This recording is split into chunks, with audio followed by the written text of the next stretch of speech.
Even though we're technically long past the midway point of the 2022 NBA season, most people view the All-Star break as the halfway point just because of the fact that everyone gets a break from the game. Players and teams get a chance to relax and recharge for a bit, and in this time it's perfect for us to take a step back and analyze where things stand at this point in time. Every year I publish my player rankings twice, once around the halfway point of the season, which is where we are now, and once in the off-season. These rankings are always subject to change based on how each season goes and ends, so I feel as though updating it is necessary with how much goes on throughout seasons. So that's exactly what we'll be doing this week. I'll be going through every position, ranking the 10 best players at each spot, along with a few honorable mentions, and today we'll be starting with the point guard position, which in my opinion is definitely the most stacked position in all of basketball right now, so there's a ton of talent to pick from. Before we start though, I want to thank PrizePicks for sponsoring this video. PrizePicks is the perfect service for all of us basketball fans here because when you're involved, it makes watching games every night so much more fun and engaging. Basically, it's an application that provides you with lines on all kinds of individual player props, such as points, rebounds, and assists, and you simply have to choose whether you believe they will record over or under the set amount in that line. Make your selections, wager however much you want to, and if your picks hit, you can win some big money. Usually I'd be making some picks of my own right now, but because it's the All-Star break and there are no games on, I'll instead emphasize that PrizePicks is not just for basketball, because it actually has every professional league to choose props from too. So if you're a football fan, a baseball fan, a hockey fan, or anything else, you can play along as well. If this sounds at all intriguing to you, then go use the link down in the description of this video to sign up today and use promo code REFERENCE to receive a 100% deposit match bonus up to $100. Once again, thank you to PrizePicks for sponsoring this video. Now let's get back to the topic at hand. Before we get into the top 10, I wanted to start things off with a few honorable mentions that just missed the cut, and the players in this category are Kyle Lowry, De'Aaron Fox, and Tyrese Halliburton. Lowry may be on the tail end of his career, but he's still doing a fantastic job, helping lead the first place Miami Heat with his distribution and his leadership. De'Aaron Fox has been a borderline top 10 guy for a while now, but he's having a somewhat down season for his standards this year, and the Kings are once again a disappointing team, so he hasn't made that breakthrough to the list. Then Halliburton has been one of the biggest risers this year, and now that he's taking the reins of the Pacers, he's primed for an even bigger breakout than what he's already been undergoing. Now, to start things off at number 10, then work our way up to that number 1 spot, we have LaMelo Ball of the Charlotte Hornets. In just his second season, LaMelo Ball has already proven to be all-star caliber, making his first appearance in the big game yesterday. The Hornets are back in playoff contention, and LaMelo himself is a big reason why.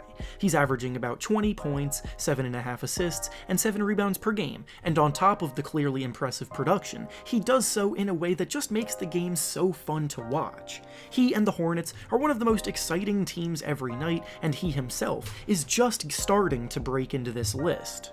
Next up at number 9, we have DeJounte Murray of the San Antonio Spurs. Murray is another massive breakout candidate this season, taking full control of the Spurs offense and dominating on a nightly basis. He's averaging about 20 points, 9 assists, and 8 rebounds per game, making himself a triple-double threat every night. Plus, he's still one of the best perimeter defenders in the league as well, which is the end of the floor that he established himself on from the very beginning of his career, so to see his offensive game now flourishing proves how hard he has been working. He, too, was named a first-time All-Star for the game yesterday, and he'll continue to rise from here. Up next at number 8, we have Darius Garland of the Cleveland Cavaliers. Garland, surprise surprise, is another first-time All-Star on this list, and now that I think about it, this really has been the year of young point guards ascending. Garland and the Cavaliers have easily been the most surprising group in the league, as they currently sit in 4th place in the Eastern Conference standings, and Garland has been orchestrating things for them perfectly. He scores an efficient 20 points a game, he's dishing out 8 assists as well, and his ability to shoot off the dribble, penetrate, and either finish at the basket or find the open man when the defense collapses on him has been what makes the Cavs offense run as well as it does. Next up at number 7, we have Fred VanVleet of the Toronto Raptors. VanVleet is an NBA champion, and now with Kyle Lowry gone, he's the one running the show for the Raptors, which resulted in he too being named a first-time All-Star this year. Averaging about 22 points and 7 assists per game, he's been a sensational playmaker this season, and what's most impressive is how he's been bombing about 10 3-point shots per game while still making them at a clip of over 40%, which is the kind of impressive efficiency you rarely see when the volume of attempts is that high. Up next at number 6, we have Damian Lillard of the Portland Trail Blazers. Lillard was definitely the toughest player to rank on this list because historically he's always been much higher up, but this season he has been having his worst year in a while to start things off, and then he suffered an injury that might hold him out for the rest of the season, so it's much more difficult to justify ranking him any higher. Next up at number 5, we have Trae Young of the Atlanta Hawks. Now we're starting to get into the top tier of point guards, as Trae has individually been brilliant. He's averaging about 27 points and 9 assists per game, he's shooting the ball better than he ever previously had in his career, and he continues to get better and better over time.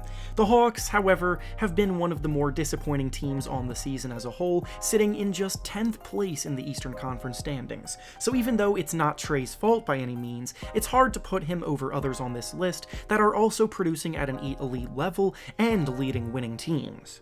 Up next at number 4, we have Chris Paul of the Phoenix Suns. CP3 is somehow still proving to bring timeless production despite getting up there in age, as he leads the NBA in assists per game this year, dishing out nearly 11 of them on average, and his leadership, calm presence, reliable shot making when necessary, and overall two-way play are a big reason why the Suns are even better than they were last year, and currently have the best record in the entire league. Unfortunately, he did just suffer an injury set to hold him out for a bit of time, but he should be back ready to go before the playoffs start. Up next at number 3, we have Ja Morant of the Memphis Grizzlies. Morant has been a star in the league from the moment he began playing as a rookie, but this year he's taken the leap to superstardom.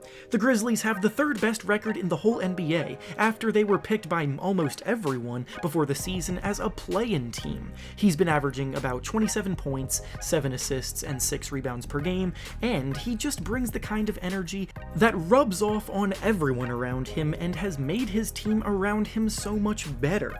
He's a true leader, he competes as hard as anybody, and he'll assuredly be All-NBA this year. Next up at number 2 on this list of the best point guards in the NBA, we have Luka Doncic of the Dallas Mavericks.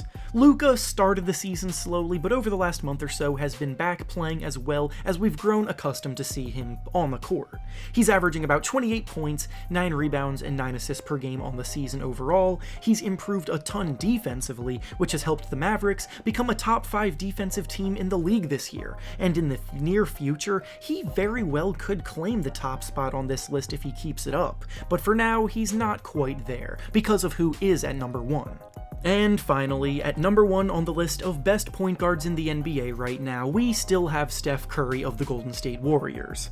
Curry's been on the top of this list for so many years, and it's going to take a whole lot more than a slightly down season for him to be knocked off of his throne. He's still leading the Warriors to the 2nd best record in the league, he's helped elevate the guys around him in the absence of Klay Thompson and Draymond Green, and after what he just did in the All-Star game, he might come back alive in the second half of the season and the playoffs playing his best basketball. And with that being said, that's all I have for you today. Make sure to like the video, subscribe to the channel, and comment down below how you would rank the players at the point guard position right now. Thanks for watching, and I'll see you all next time.